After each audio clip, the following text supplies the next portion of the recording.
हरियाणा राज्य की युवती सीमा बिस्ला इस बार जापान की राजधानी टोक्यो में 23 जुलाई से होने जा रही ओलंपिक प्रतियोगिता में भारत का प्रतिनिधित्व कुश्ती में करने जा रही हैं, जिसके चलते सीमा बिस्ला हिमाचल के सोलन में इन दिनों अभ्यास कर रही हैं। सोलन में अभ्यास करने का सीमा का मुख्य उद्देश्य गर्मी से राहत पाना है। भारतीय पहलवान सीमा ने बताया कि हरियाणा में बेहद गर्मी है। सोलन का मौसम उनके अभ्यास के लिए माकूल है। सीमा बिस्ला के अनुसार उन्हें कुश्ती की प्रेरणा अपने पिताजी और चाचा जी से मिली। हरियाणा में पहले वह दंगल लड़ा करती थी, लेकिन परिवार के सहयोग से अब वह टोक्यो में होने जा रहे ओलंपिक में भाग लेंगी।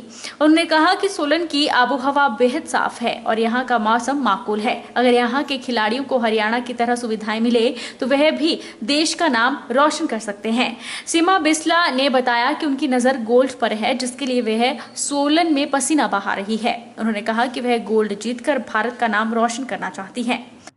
मेरी तैयारी ओलंपिक में गोल्ड के लिए अच्छी तैयारी है और मैं सोलन में ट्रेनिंग कर रही हूँ।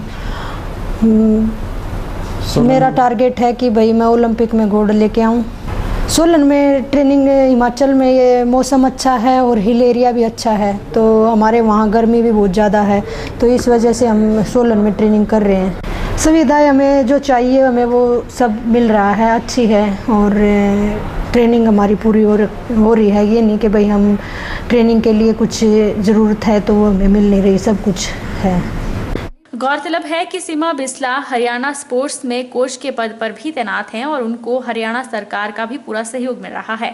उम्मीद की जा सकती है कि हरियाणा की बेटी की मेहनत टोक्यो में रंग लाएगी और वह भारत का नाम महिला कुश्ती में रोशन करेंगी। उनके ओलंपिक में कड़े मुकाबले हैं। उन्होंने कहा कि जापान सहित अन्य देशों की बेहतरीन खिलाड़ी उन्हें कड़ी टक्कर देगी, जिसके लिए वह तैयार हैं। लिपकीय कर्मचारी संघ कांगड़ा की बैठक कांगड़ा में रविवार को संपन्न हुई, जिसमें नूरपुर विकास खंड के मनोज कुमार शर्मा को लिपकीय कर्मचारी संघ का जिलाध्यक्ष चुना गया। उन्होंने कहा कि कर्मचारियों के हितों के लिए काम करना उनकी प्राथमिकता रहेगी। ग्रामीण विकास विभाग लिपकीय कर्मचारी संघ कांगड़ा के नवनियुक्त अध्यक्ष मनोज कुमार शर्मा ने कहा कि संघ का चुनाव पहले हो जाना था, लेकिन कोविड के चलते यह संभव नहीं हो पाया। कर्मचारियों के हितों के लिए काम किया जाएगा, क्योंकि कई विभागों में पद रिक्त चल रहे हैं। साथ ही कर्मचारियों की प्रमोशन की पद्धति पर सरकार से बात की जाएगी। मनोज ने कहा कि मुख्यमंत्री जयराम ठाकुर हमेशा कर्मचारियों के हितों का ध्यान रखते आ रहे हैं। उन्हें उम्मीद है कि वो इन सब समस्याओं का भी सही निर्णय लेंगे। उन्होंने कहा कि वो कुछ दिनों बाद उपायुक्त कांगड़ा से भी मुलाकात करेंगे और जो छोटी मोटी कर्मचारियों की समस्याएं हैं उनके बारे में बात की जाएगी। कल ये निर्वाचन कांगड़ा विकास खंड के सभा घर में ये हुआ है, जिसमें हमें अध्यक्ष पद की जो है वो गरिमापूर्ण पद जो है सौंपा गया है।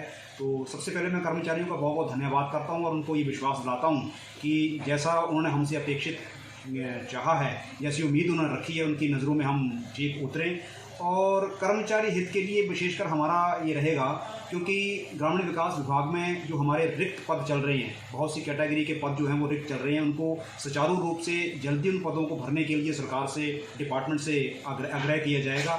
और साथ साथ में जो हमारा विभिन्न पदों के लिए हमारा जो पदोन्नति का चैनल है, प्रमोशन का चैनल जो है, उसके लिए भी डिपार्टमेंट से ये रिक्वेस्ट की जाएगी कि उसको स्पीड अप करके जो प्रमोशंस जो हैं उनको भी समय समय पर जो है वो राहत कर्मचारियों को दी जाए। हालांकि आपको विदित ही होगा कि हिमाचल प्रदेश सरकार, माननीय मुख्यमंत्री हिमाचल प्रदेश के जसरी जो हमारे प्रधान मुख्यमंत्री जी हैं, उनके सानिध्य में कर्मचारी हितों की रक्षा जो है वो होती रही है। और उम्मीद करते हैं कि हमारे ग्रामीण विकास एवं पंचायती राज विभाग का जो छोटे मोटी जो हमारी हैं वो आगे होती रहेंगी। बहुत जल्दी हम जिला कांगड़ा लेवल पे जो है वो माननीय डीसी महोदय के साथ भी बैठक करने जा रहे हैं और हमारी जो छोटी मोटी ग्रीवेंसीज जो हैं कर्मचारियों की, छोटे छोटे लेवल की, उन ग्रीवेंसीज को जो है वहाँ टेबल हाउस के टेबल पर रखेंगे और उम्मीद जताते हैं कि वो हमारे जिलाधीश महोदय उनको रिजॉल्व करने की पूरी जो है वो हम रखेंगे। कोरोना काल में बेहतरीन सेवाएं प्रदान करने वाले 108 एम्बुलेंस कर्मियों को आज सम्मानित किया गया। उपायुक्त मंडी अरिंदम चौधरी ने 108 एम्बुलेंस कर्मियों को प्रशस्ति पत्र देकर सम्मानित किया। कोरोना काल में पॉजिटिव मरीजों को कोविड केयर सेंटरों में लाने, ले जाने और घरों तक पहुंचाने के लिए 108 आपातकालीन एम्बुलेंस सेवा कर्मियों ने अपना अहम योगदान किया है, जिसके चलते कोरोना काल में बेहतरीन सेवाएं प्रदान करने वाले 108 एम्बुलेंस सेवा कर्मियों को उपायुक्त मंडी अरिंदम चौधरी के द्वारा प्रशस्ति पत्र देकर सम्मानित किया गया। 108 आपातकालीन एम्बुलेंस सेवा के कार्यक्रम अधिकारी रवि चौहान ने बताया कि एम्बुलेंस कर्मियों के द्वारा कोविड के दौरान 4,500 मरीजों को शिफ्ट किया गया और 2500 से अधिक मरीजों को घरों तक पहुंचाया गया। उन्होंने कहा कि कोविड के दौरान उत्कृष्ट सेवाएं प्रदान करने के लिए फूप सिंह, तिलकराज और हेमंत को उपायुक्त मंडी के द्वारा प्रशस्ति पत्र देकर सम्मानित किया गया। कोविड के टाइम पे 108 ने जो है बहुत बढ़िया काम किया है, जिसमें से अगर हम बात करें एज अ डिस्ट्रिक्ट हम लोगों ने जो है 4,500 से ज़्यादा केसेस जो हैं शिफ्ट किए हैं पेशेंट्स को। और अगर हम ड्रॉप डाउन की बात करें, जो हॉस्पिटल में एडमिट थे जिनको घर के लिए छोड़ा गया है, वो हम लोगों ने 2500 से ज़्यादा केसेस जो है अपने कोरोना काल के समय में किए हैं। और जिनमें से ये हमारे जो है टॉप परफॉर्मर हैं as a technician, as a pilot और एज अ 102 के, जिन्होंने जो है डिस्ट्रिक्ट में जो है सबसे ज़्यादा जो है केसेस अवेल किए हैं। और अगर हम बात करें कोरोना की, तो कोरोना में जनरली जो है ये देखा जाता है कि जो सिंगल पेशेंट होता है उसी को हॉस्पिटल के लिए ट्रांसफ़र किया जाता है। तो वहाँ पे 108 की जो है बहुत ज़रूरत पड़ती है, क्योंकि सिंगल पेशेंट जो है उसको ट्रांसफ़र करना जो है बहुत मुश्किल है। तो जिसमें हमारा सभी स्टाफ जो है इसमें मुस्तैदी से, जिन्होंने 108 में जो है करके सभी पेशेंट्स को शिफ्ट किया और वापस ठीक होने पे उनको जो है घर छोड़ा। हमारे 102 से भूप सिंह जी हैं और तिलक जी हमारे जो है पायलट हैं 108 के, और ये हमारे टेक्नीशियन हैं हेमंत जी। और इन्होंने जो है मैक्सिमम केसेस जो है जिला में जो है मंडी में किए हैं। पुलिस ने जिला कांगड़ा के एक ड्रग डीलर की 95 लाख की संपत्ति फ्रीज की है। पुलिस ने डमटाल इलाके के एक ड्रग डीलर को पकड़ने के बाद इस कार्रवाई को अंजाम दिया। ड्रग डीलर ने यह सारी संपत्ति ड्रग बेचकर कमाई थी।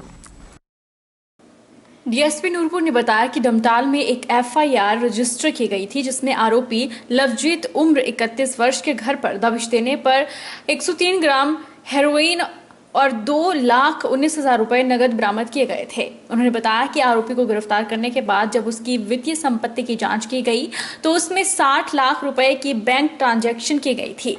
जांच में पाया गया कि यह सारा पैसा हेरोइन बेचकर कमाया गया था। इसके अतिरिक्त आरोपी ने ड्रग मनी के पैसे से 2 मकान भी बनाए थे, जिसकी कीमत 75 लाख रुपए के करीब है। 5 बैंक खातों के साथ एक लग्जरी वाहन भी खरीदा था। अशोक रथ ने बताया कि कुल मिलाकर आरोपी की 95 लाख की संपत्ति अटैच की थी, जिसे कंप्यूटेंट अथॉरिटी दिल्ली को भेजा गया है। उन्होंने बताया कि दिल्ली से निर्देश मिलने के बाद अब इन संपत्तियों को फ्रीज कर दिया गया है।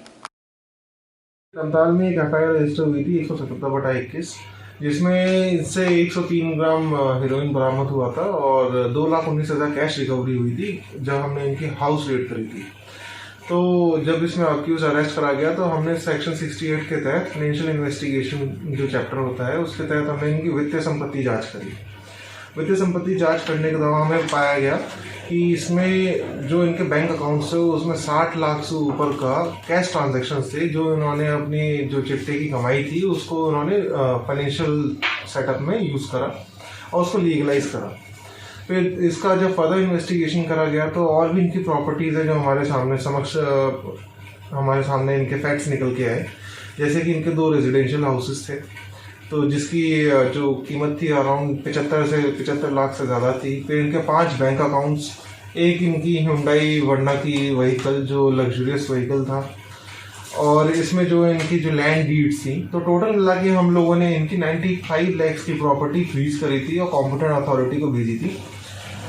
ये 9 तारीख को 9 जुलाई को ये जो जितनी भी प्रॉपर्टी हमने भेजी थी ये कॉम्पिटेंट अथॉरिटी दिल्ली ने इसको कंफर्म कर दिया है और ये अभी इनकी प्रॉपर्टी जो सीज हमने करी थी अब वो फ्रीज हो चुकी है by the order of competent authority. Makpa की क्षेत्रीय कमेटी बालीचौकी ने क्षेत्र की अनदेखी के कड़े शब्दों में निंदा की है। जिला सचिवालय सदस्य महेंद्र राणा ने कहा कि बालीचौकी में लोगों को पीने का पानी नहीं मिल पा रहा है।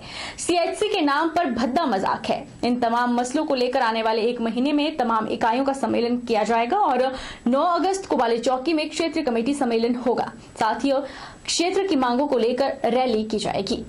बैठक में सबसे पहले हिमाचल प्रदेश के पूर्व मुख्यमंत्री वीरभद्र सिंह के निधन पर गहरा शोक व्यक्त करते हुए उनके परिवार के प्रति गहरी संवेदना व्यक्त करते हैं और उसके साथ साथ माकपा क्षेत्रीय कमेटी प्रदेश सरकार द्वारा बालीचौकी पूरे क्षेत्र की अनदेखी पर कड़े शब्दों में निंदा करती है। गौरतलब है कि सड़कों की हालत खस्ता है और बाली चौकी की CSC के नाम पर बाली चौकी के साथ भद्दा मजाक है। यहाँ पर ना तो विशेषज्ञ डॉक्टर है, ना ही अन्य तकनीकी सुविधाएं हैं और इसके साथ साथ 4 वर्ष बीत जाने पर भी हिमाचल प्रदेश सरकार के द्वारा PSC भवन थाटा और राजकीय डिग्री कॉलेज थाची का भवन निर्माण आज तक शुरू नहीं हो पाया है। इसलिए माकपा क्षेत्रीय कमेटी बाली चौकी मांग करती है कि शीघ्र अतिशीघ्र बाली चौकी में 3 विशेष डॉक्टरों की व्यवस्था की जाए और उसके साथ साथ एक्सरे की सुविधा शीघ्र अतिशीघ्र शुरू की जाए और इसके साथ साथ बाली चौकी शटाधार बस सेवा शुरू की बाय थाटा बस सेवा शुरू की जाए। और इन तमाम मसलों और मुद्दों को लेकर माकपा क्षेत्रीय कमेटी अगले 1 महीने में इकाइयों का सम्मेलन आयोजित करेगी और इसके साथ साथ लोगों को जागरूक करते हुए 9 अगस्त को क्षेत्रीय सम्मेलन का आयोजन किया जाएगा। बहरहाल बुलेटिन में इतना ही। आप देखते रहिए HP 24/7।